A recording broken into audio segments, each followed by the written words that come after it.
करते हैं नए ब्लॉग की शुरुआत। राइडर्स वायर के सभी सब्सक्राइबर्स, इस वीडियो के सारे व्यूवर्स और इंडिया के सारे राइडर्स को रोहन का salute from कोडाईकैनल।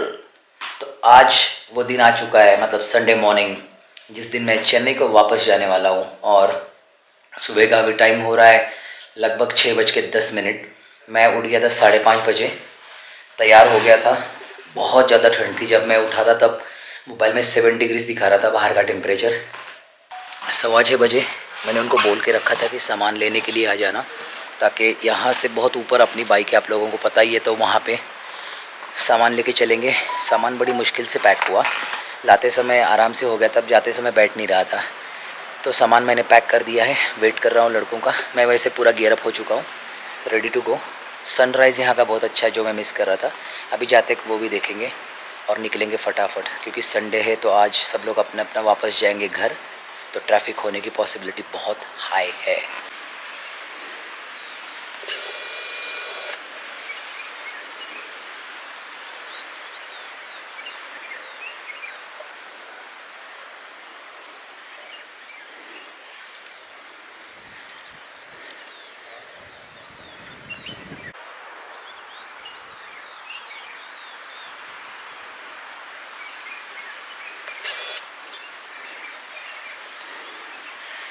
Beautiful sunrise.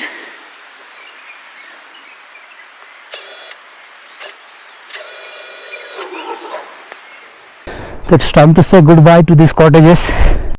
Snow के पास आ गया और हवा देखिए, इतनी तेज हवा। और यहाँ से देखिए आप सनराइज, खूबसूरत सनराइज। तो अभी बांधते सामान फटाफट और निकलते हैं। हवा बहुत ज़्यादा है, ठंड लग रही है बहुत ज़्यादा।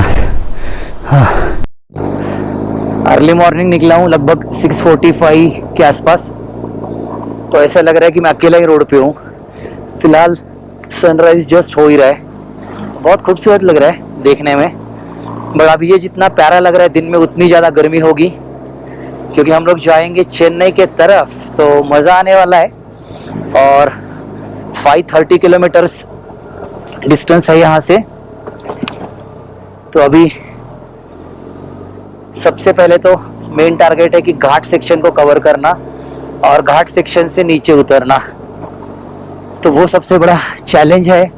तो वो जितना जल्दी कवर होगा उतना ज़्यादा अपना स्टैमिना बचेगा, और जितने कम एनर्जी में घाट सेक्शन नीचे उतर जाऊंगा। क्योंकि आते हुए घाट सेक्शन लास्ट में लगा था, तो पता था कि लास्ट का है और ठंडा मौसम था, तो बाइक चलाने में बहुत मज़ा आ रहा था, क्योंकि एनर्जी अलग लेवल पे थी। अब होने वाला है नेक्स्ट लेवल चैलेंज, क्योंकि घर के तरफ जाने वाले, और आज संडे है, तो संडे इवनिंग को चेन्नई के एंट्रेंस में ट्रैफिक जैम होने की पॉसिबिलिटी बहुत हाई रहती है।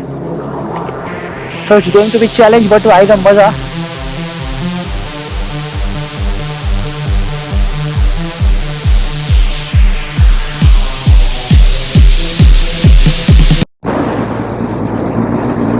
कोडाई की ब्यूटी इन अर्ली मॉर्निंग। आप लोगों को यकीन नहीं होगा, 15 मिनट में मैं कोडाई के बाहर आ गया हूँ। मतलब टाउन के जो ट्रैफिक वाला मेन जोन है वो मैं क्रॉस करके 52 किलोमीटर्स का जो घाट है, आपने फर्स्ट व्लॉग में देखा होगा।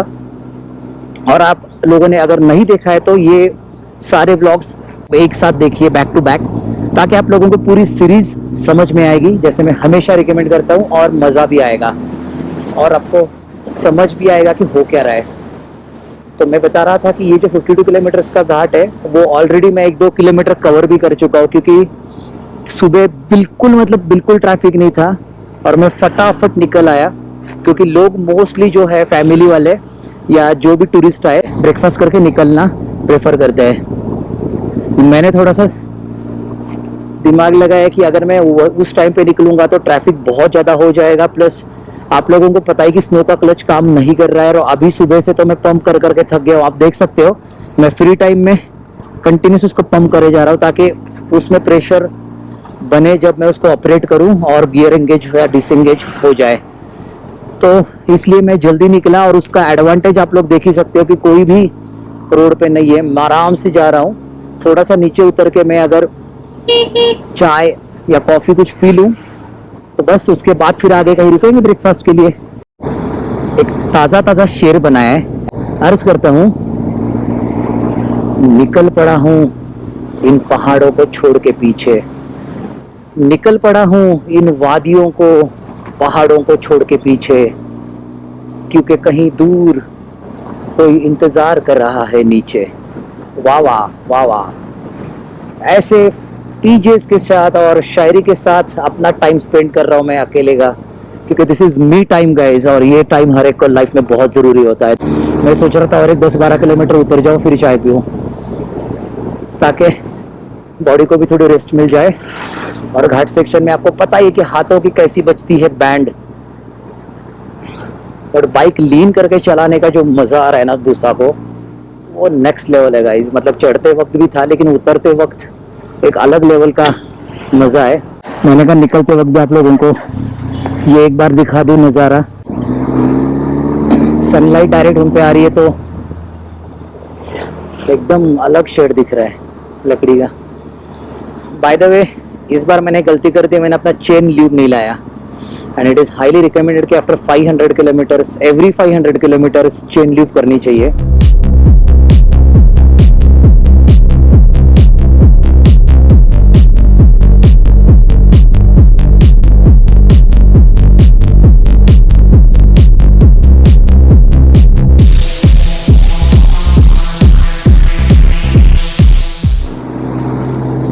रोड कितना खूबसूरत है, ऐसा दूर तक जब ऐसे टर्न्स दिखते हैं ना, बहुत मज़ा आता है। और वैसे मुझे निकल के 45 मिनट्स हो चुके हैं, और इन 45 मिनट्स में मैंने किलोमीटर्स कवर किए हैं 30। तो एवरेज स्पीड जो है बहुत ही कम है, क्योंकि घाट सेक्शन है, ऊपर से क्लच ढंग से काम नहीं कर रहा है।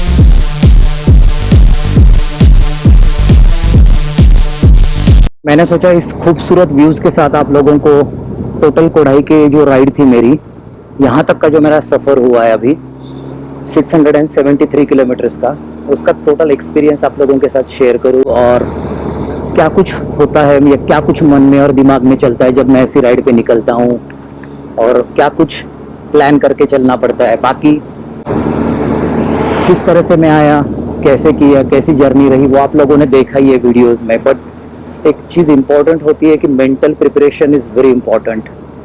कल मैंने आधा दिन पूरा रेस्ट करने के लिए रखा था, और रात को भी अच्छी सी नींद कंप्लीट कर ली, क्योंकि मुझे पता था कि आज का दिन लंबा होने वाला है। तो अब जब कहीं मोटरसाइकिल पे घूमने जाते हैं तो आपको एक एडिशनल दिन रेस्ट के लिए रखना चाहिए, राइड से पहले वाला दिन स्पेशली। बहुत हेक्टिक शेड्यूल नहीं होना चाहिए उस दिन, क्योंकि जब आपकी लंबी राइड होती है और आपके पास सुपर बाइक होती है तो आपको पता है कि थकान होती है, बॉडी थकती है, और फिर गलतियां होने का चांस बढ़ जाता है। तो सबसे इम्पोर्टेंट यही होता है कि अपने बाइक का भी प्रिपरेशन करो। मैंने अपने कई राइड्स में बताया कि बाइक का प्रिपरेशन भी इक्वली इम्पोर्टेंट होता है जितना हमारा खुद का प्रिपरेशन होता है, खुद का पैकिंग इम्पोर्टेंट होता है। और बहुत प्रॉपर रेडी होनी चाहिए लंबे राइड्स के लिए, specially when you are going alone, क्योंकि आप लोगों को पता है कि जब आदमी अकेला रहता है या जब राइडर सिंगल निकलता है, सोलो राइड के लिए निकलता है, तो बहुत टफ होता है। कई बार कुछ अगर अनहोनी हो जाती है या कुछ सिचुएशन आती है जहाँ पे ऐसी जगह पे आपको हेल्प चाहिए और बाइक में कुछ खराबी होती है, तो you will not get any support. तो उस तरह से प्रिपेयर होके चलिए। प्लस अपना लगेज आप लोग देख सकते हो, मेरे पास लगभग 12-13 किलो का सामान है। मेरा 7 किलो का तो पिट्टू ही है, 7-8 किलो का तो डेफिनेटली उसमें वज़न है।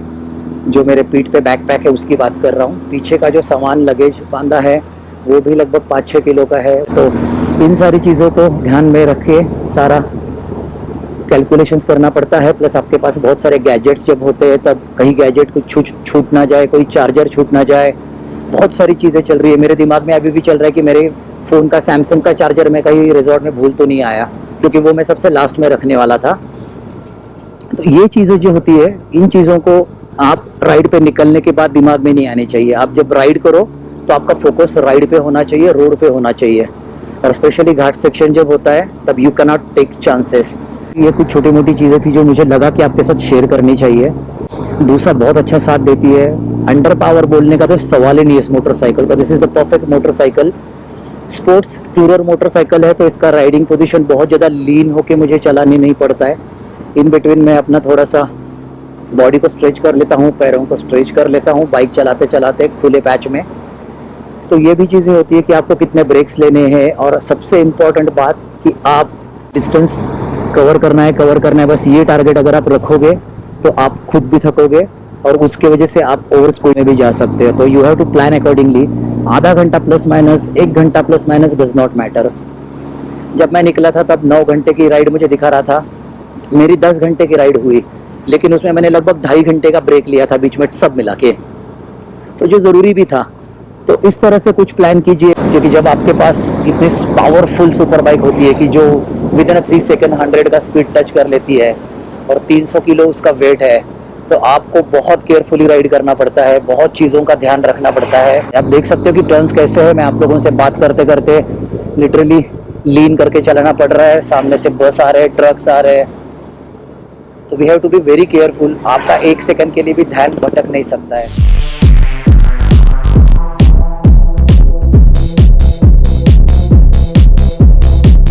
तो घाट सेक्शन हो चुका है ख़त्म और चेक पोस्ट भी मैंने क्लियर कर लिया है, और 1.5 आवर में मैं पूरा घाट नीचे उतर के आया हूँ, और दिंडीगुल कुछ यहाँ पे 35 किलोमीटर दूर है अभी।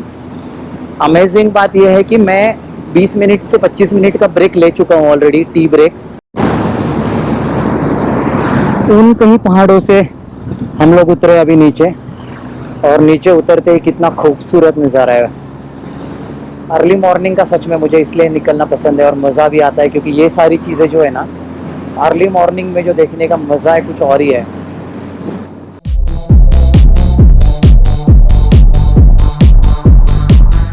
लैंडस्केप चेंज होते ही टेम्परेचर भी चेंज हो गया है। हवा जो पहले बहुत ठंडी लग रही थी अब मुझे वो नॉर्मल लगने लगी है।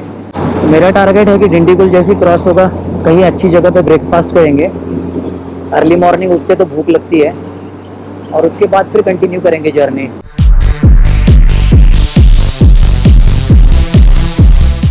अभी मुझे 4 बजे के आसपास का टाइम दिखा रहा है पहुंचने का, but in between I will take break, तो 5 साढ़े 5 तक तो पहुंचना चाहिए। तो मुझे निकल के हो चुके हैं 3.5 घंटे, और 3.5 घंटों में अपना हो चुका है 220 किलोमीटर कवर। उसमें मैंने 2 बड़े ब्रेक लिए, एक घाट सेक्शन उतरते वक्त लगभग 20 मिनट का चाय का ब्रेक लिया था, और उसके बाद मैंने ब्रेकफास्ट के लिए लगभग आधे घंटे का ब्रेक लिया था।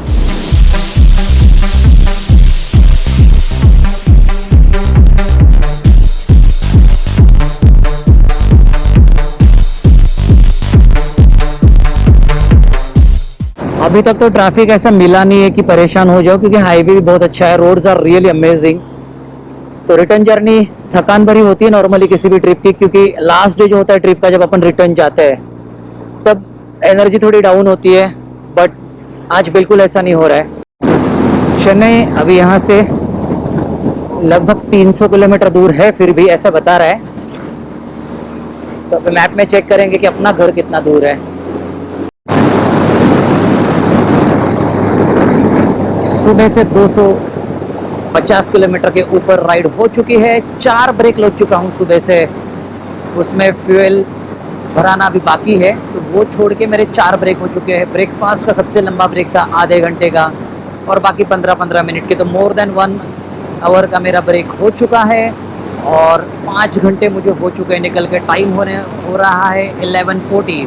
250 किलोमीटर से अपना घर अभी बाकी है यहाँ से।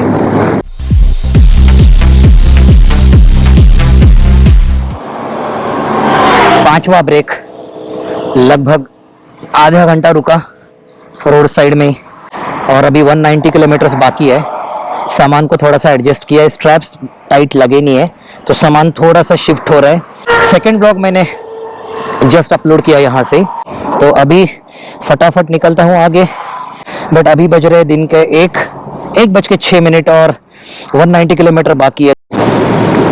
1000 किलोमीटर कंप्लीटेड, ये हो 1000 किलोमीटर अपने कंप्लीट हो गए इस कोडाई कैनल ट्रिप के। I am feeling so proud, thank you so much snow, proud of you baby.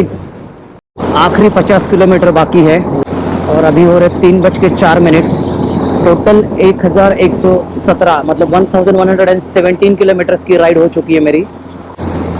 Finally मैं पहुंच गया हूँ अपने घर के पास वाला लेक।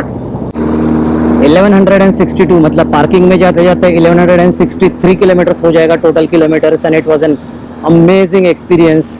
हाँ, मज़ा आया। कोडाई कैनल एक्सप्लोर किया, एक अच्छा राइड हुआ बहुत दिनों से जिसका मुझे था इंतज़ार। Thank you so much for your support, and ऐसे ही सपोर्ट करते रहना। वीडियोस सारे देखना, ये पूरी सीरीज़ देखना।